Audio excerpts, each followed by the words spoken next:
Hello, everyone. Thank you for tuning in. My name is Swai. You can also call me the promo guy. Today, we have Marcy Rye. She's the founder of Y Media, an award-winning creative agency that provides content, design, and technology services to create and sustain highly effective websites for nonprofits, universities, and social good companies. Her work focuses on content creation and user experience design, helping clients communicate more effectively with their audience. Good morning, Marcy. Good morning. Thanks, Swire. It's nice to be here. Would you mind to give the viewer a quick bio and then some of the work that you guys do at Y Media? Sure. So I've been doing this for a really long time. That's kind of the whole bio, is running this company. I started it right out of grad school. And we, as Swire mentioned, we work with nonprofits and universities mostly. And we help them build websites that make it easier for them to communicate with their audience, and that make it easier for their audience to find what they're looking for when they go to the website. Okay. I know that one of the things that you guys do recently and been focusing on is website accessibility. Can you let us know what that is and why is it important now to a website? Sure. So we're a user experience design firm, which means that when we design websites and think about the content that's on them and how everything is organized and laid out on the page, we're thinking about the person coming to visit the website and what they're looking for, and trying to understand how they might think about the content on the site and how they might naturally want to move through it, and then design and create content to meet those expectations. And so web accessibility has to do with cases where people have disabilities of some kind that make it difficult to navigate a website. So there's, I think it's 57 million Americans, which is about almost 19% of the country, have some form of disability. So they might have difficulty grasping something, which could make it hard to use a mouse or a keyboard. There's a lot of people with vision impairments of different kinds, and so maybe they're using a screen reader that reads out the text of a page to them. And so part of our practice at the core of it is just embedding in best practices for accessibility to make sure that the website is accessible to everybody. Can you give us an example, like how would you advise a client to make their website more accessible? Yeah, so there's a criteria that's created by it's a group called I can't remember what the acronym stands for right now, but WCAG has a standard. It maintains like general accessibility standards, and it's a very long list of things to do. But at the same time, there are certain things that almost anyone can do pretty easily that get you pretty far down the road. Like, for example, color contrast is a big deal for people with vision impairment.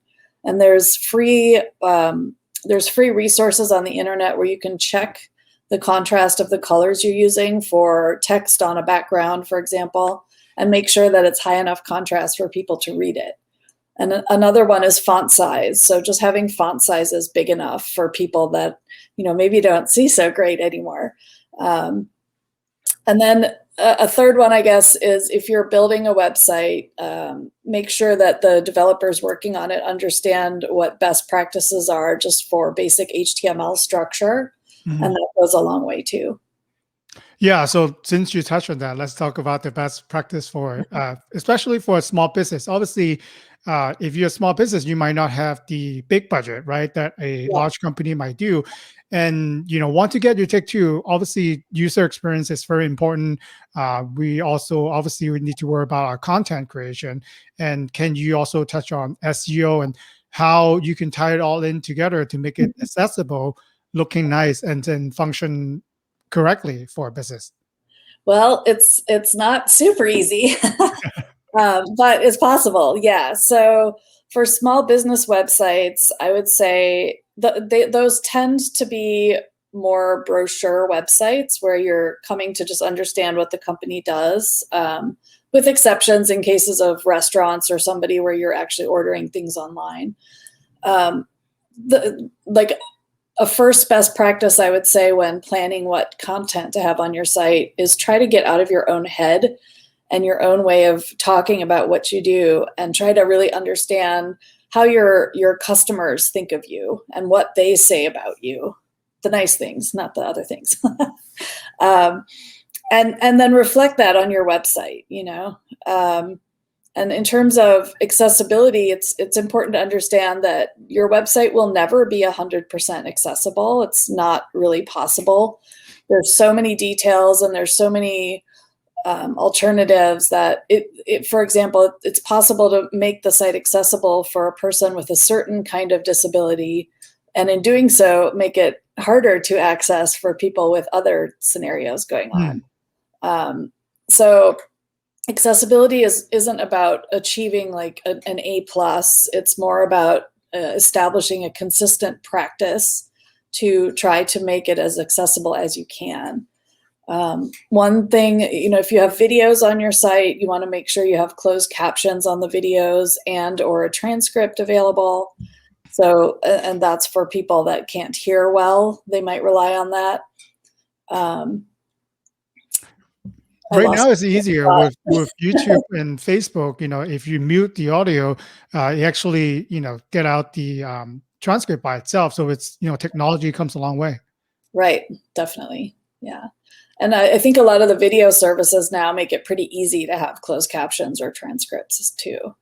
Yeah, and it's pretty inexpensive too, because like for this podcast, for example, sometimes I get the transcript from the podcast. I think it's like 25 cents a minute, so it's very inexpensive. And then, not to mention that it creates, you know, the SEO that we're looking for, because we are now speaking about the keywords that we're using. So. Right.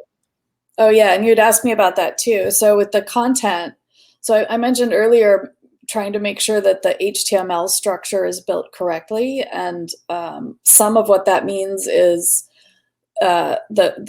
the code used in the HTML needs to be organized in a certain way so that when you create a headline for a page, it's in what's called an H1 tag, let's say, and the web browsers know that that means that that's important content for that page.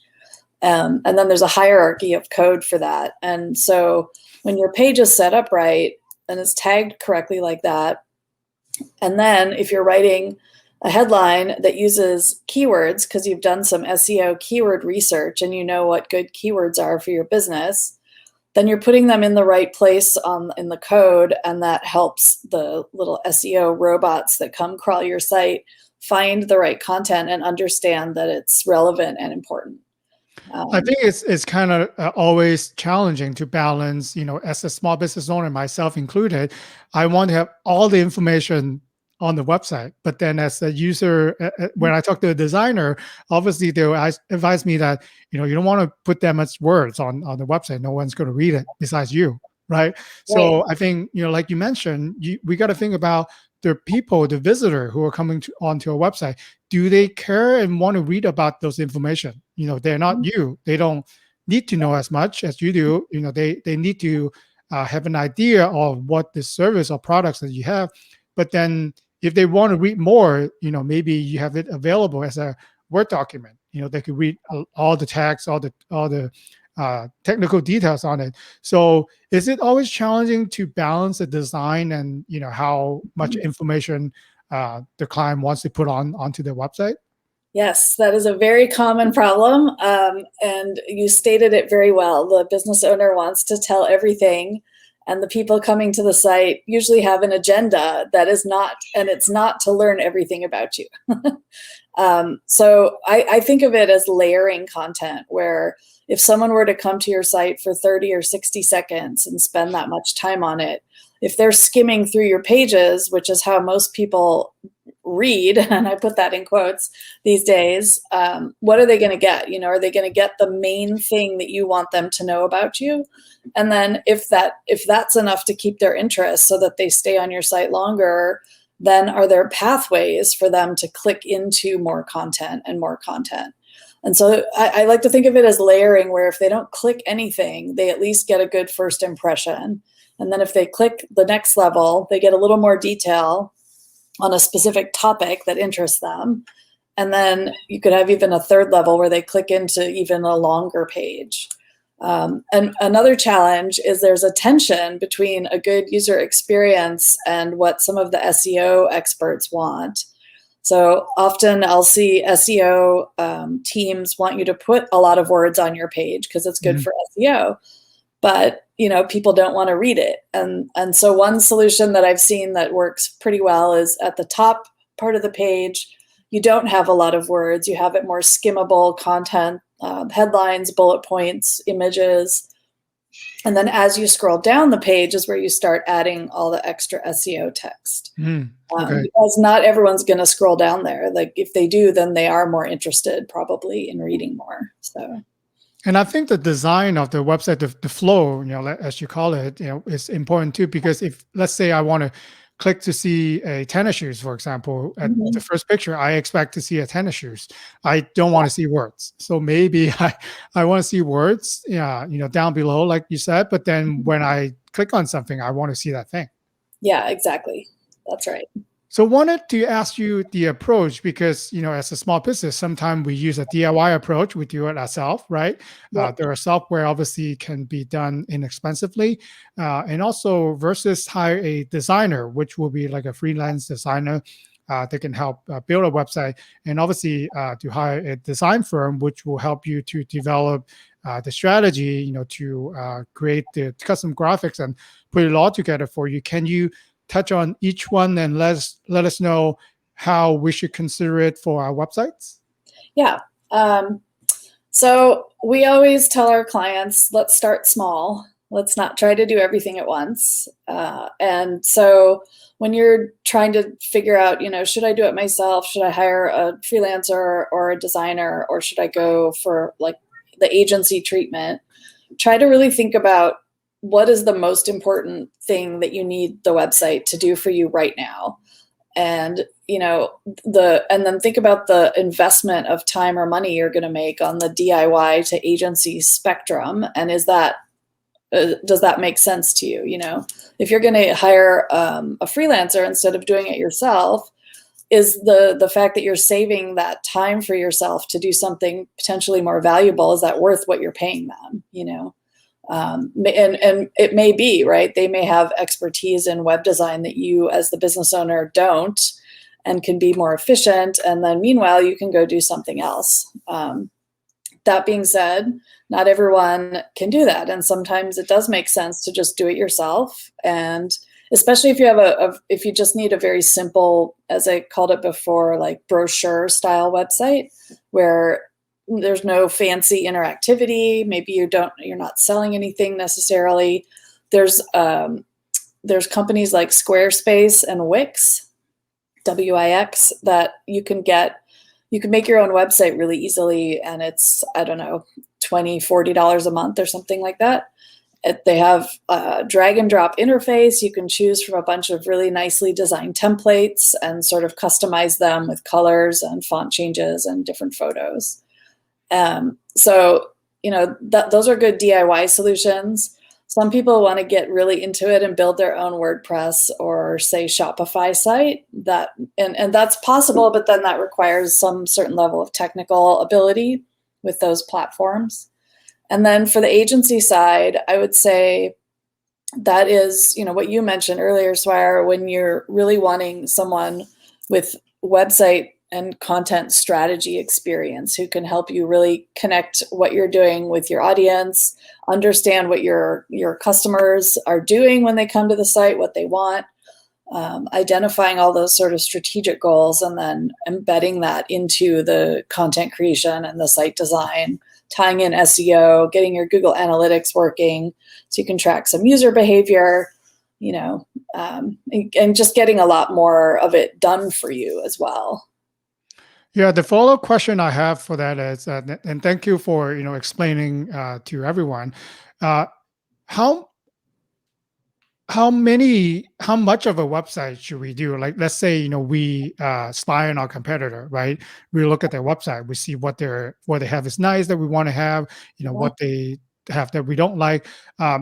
Would you recommend to have a better website than your competition, or to be in line with everyone? Like, how would you advise someone, who are starting to build a website and then help them research for the market? Do you always say you should have the best website, or how would you advise them? Well, first I would say let's define what the best website means, right? And in my mind, what that means is it's a website that serves the needs of the people using it, which is your customers. So if you're doing that very well, it doesn't almost matter what the word opponent is coming to mind, what your competition is doing. It is worth looking at your competitor websites, though, because you want to also stand out from them. You don't want them all to look the same, So if you're selling hamburgers and you look at all the other restaurants selling hamburgers and you all are using the same color palette and the same kind of photos of big juicy burgers on plates or whatever, it makes it hard for people to really see a difference or experience a difference. So that differentiation is important, and knowing, what other people are doing. And you may find that competitor sites do have features that seem like they'd be great for your audience, and sure, copy that. Why not? Don't reinvent the wheel if there's something that's really working well. But don't copy it so much that you look like.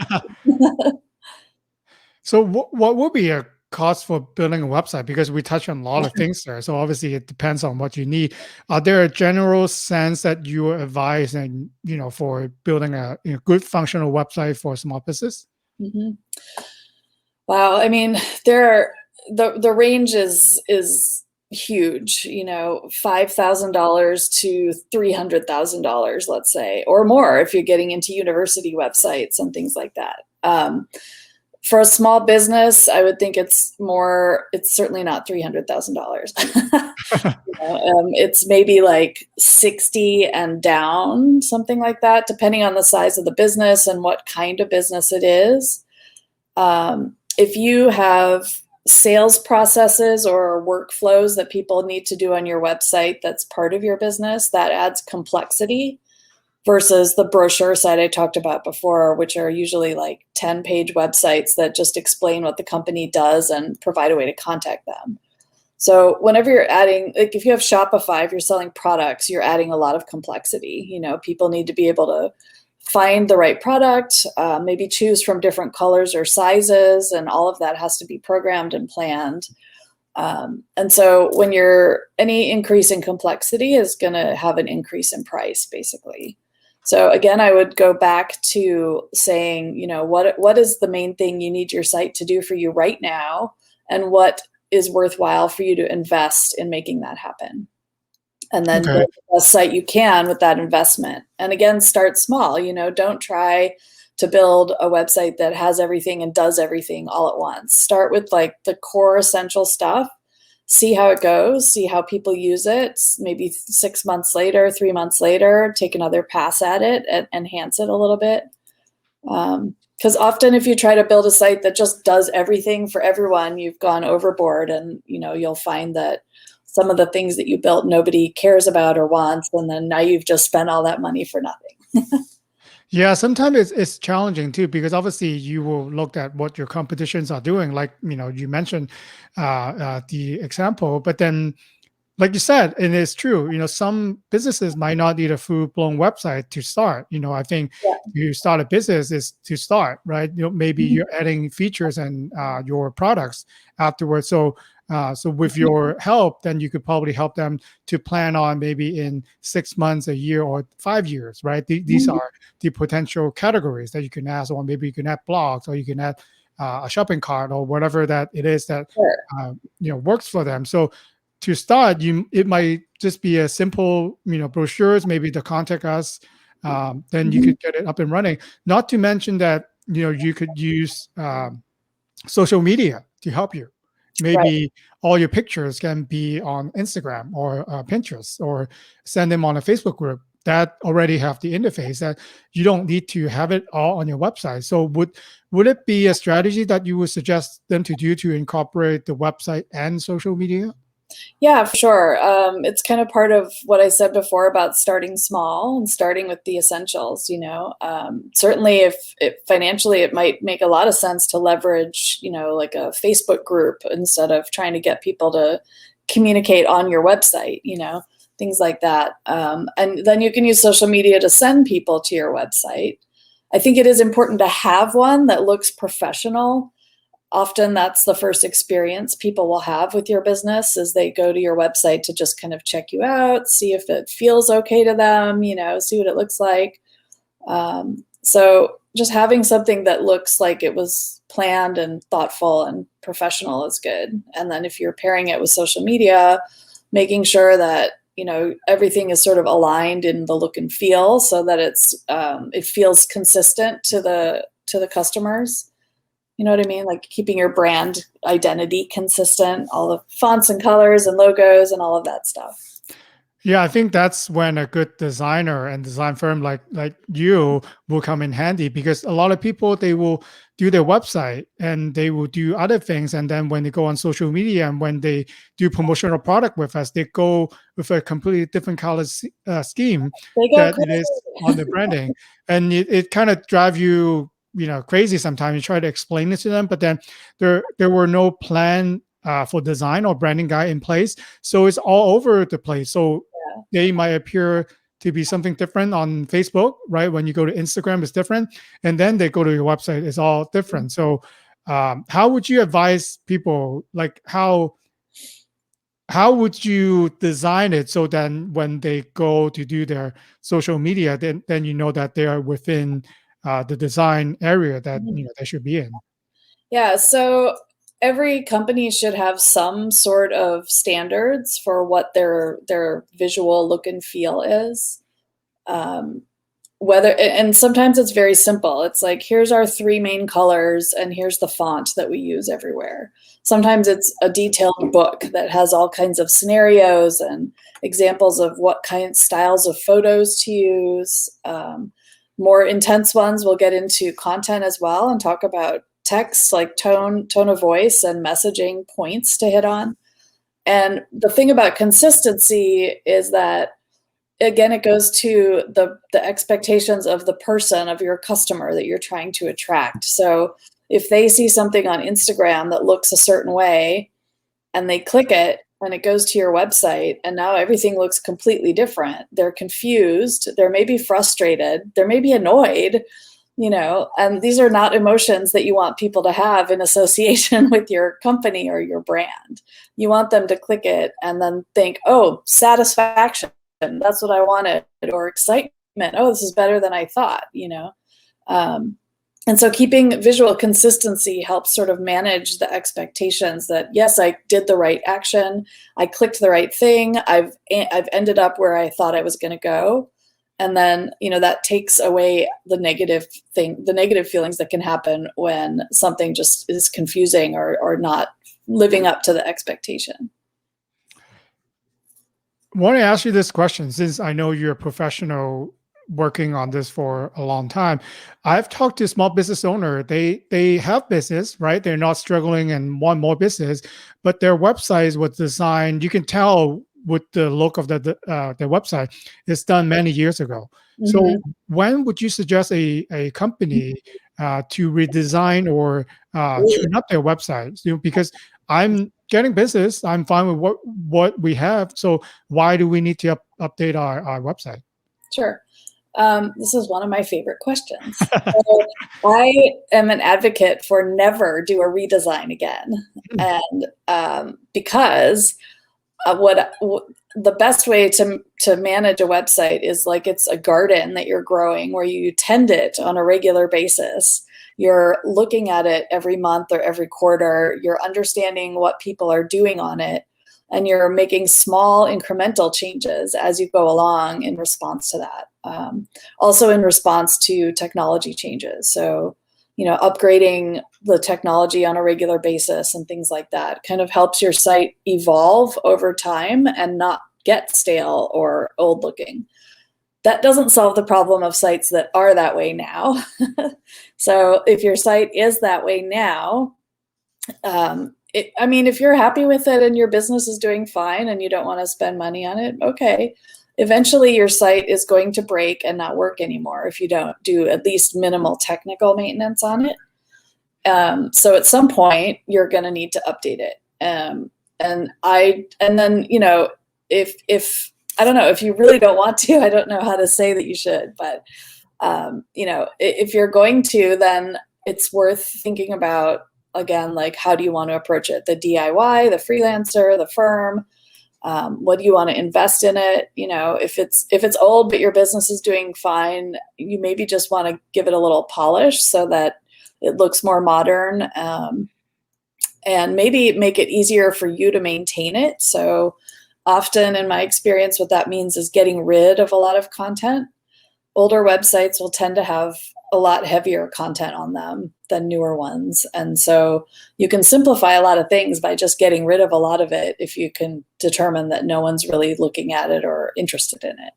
And then you can go to, you know, one of the Squarespace or Wix, or hire your freelancer and do, you know, a simple site.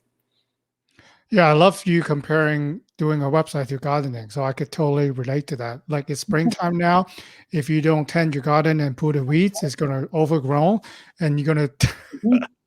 um Exactly. and then you gotta have, you know, certain things in place, you know, so like your experience or maybe your accessibility and maybe you know, the right content that you have. Those are the trees, right? That you put in your garden to Yep. stop the wind. So if you neglect it, it's going to go away. But then if you do maybe certain things from time to time, maybe on the weekends and maybe whenever you have the time available, it's going to get better. It's going to a more established garden. Exactly. It's going to be, you know, better than if you Yeah. just go in one day and decided to do works on it. Yep, exactly. And you know, with Google Analytics, it's pretty easy to install, and you can tell if no one is visiting certain pages of your site, and if not, then either redo the page or get rid of it, you know. But it gives you some data to work with too, so you're not just guessing, and you're not basing it on your personal opinion, which is a very common thing for people to do, especially business owners, right? As business owners, we're all like, we can do anything, we know everything, we can figure it out. And that's true, but also not. And, you know, so trying to get out of your own head and working with data and working with an understanding of your customers to tend the garden of your website, so to speak, is a really useful way to go about it. Yeah, I like that. You should patent that.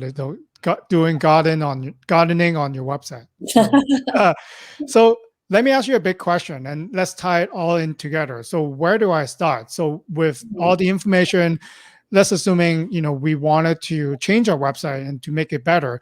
How Mhm. would you suggest you know the thinking process, and how would they, you know, find the expert that could fit within the criteria? And Mhm. then, you know, what are some of the must-have that you think for building a website in 2021? Sure. So I guess I would say, starting with your own goals, you know, how can the website change to better help your business? You know, can it attract more people? Can it help you do more sales? Or you know, whatever it is, think about that. Think about your budget. You know, what do you realistically have to invest in a new website? What are you willing to invest at a minimum, and just kind of know your range, your minimum and maximum budget that you're able to put towards this project. And then I would say look around at competitor websites and at or maybe not even competitors, but similar websites, other small business websites. And if you scroll to the very bottom, there will be a little link that's crediting the person or the company that designed it. So that might be a way to find businesses that could help you with your website. Hmm. Also, just ask people, that other business owners, you know, hey, do you like your web people? Who are they? What do you like about them? Um, and try to get sort of a short list of firms that feel, or if it's going to be firms, I'll talk about the DIY thing later, but if it's going to be someone you're hiring, try and get kind of a short list of people that have experience with sites like yours, about the same scale as yours, that will help make sure budgets are better in alignment, you know. If you're going to like a big agency and you're a small business, there might not be a match there. The agency just might be way too expensive. The freelancer might be a better option. But I think referrals are really key. Some people will put out a public request for proposal. I personally don't recommend that. You will get a lot of responses, but they will be all over the place. And then you have to read like 50 proposals, which is nobody wants to do that.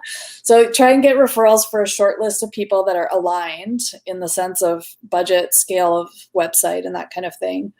And then maybe do a request for proposal where you sort of outline what your goals are, what you hope the website can do for you, and then see how they would approach solving that problem and, their budget and timeline and that kind of thing.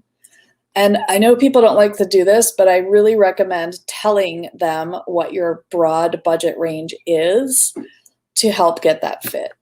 Because you don't want, if you're willing to spend $15,000, you don't want a freelancer who's going to charge you $3,000 because they're just not going to do the level of work that you want, Alternatively, if you want to spend $15,000 and the firm that you're asking to bid on it, comes back with a $60,000 proposal, there's no point in you even reading it. And now everyone's time has been wasted on that, So I think the alignment is really critical. Okay, great. One other good thing to do is look at all your content and figure out what you can get rid of. Reduce to it. actually get rid of things. If you can, yeah. Okay. So Marcy, if a viewer wanted to try to get in touch with you, what would be the best way? And I'll encourage everyone listening to go to Marcy's website at wiremedia.net. Look at her website. That's the perfect example then to show how a good website should look like. I don't know if it's perfect, but we do get some nice comments on it. So yeah, there's a form on the website. You can also email hello@wiremedia.net, or you can call us at 310-955-4900. Those are the best ways. Well, thank you so much for coming on today, Marcy. You certainly give us a lot to think about with our, website. Thank you so much again. Hopefully, we'll have you on to talk more about, building a good websites later on. Great. Thank you so much, Swire. Have a great day. You too. Bye. Bye.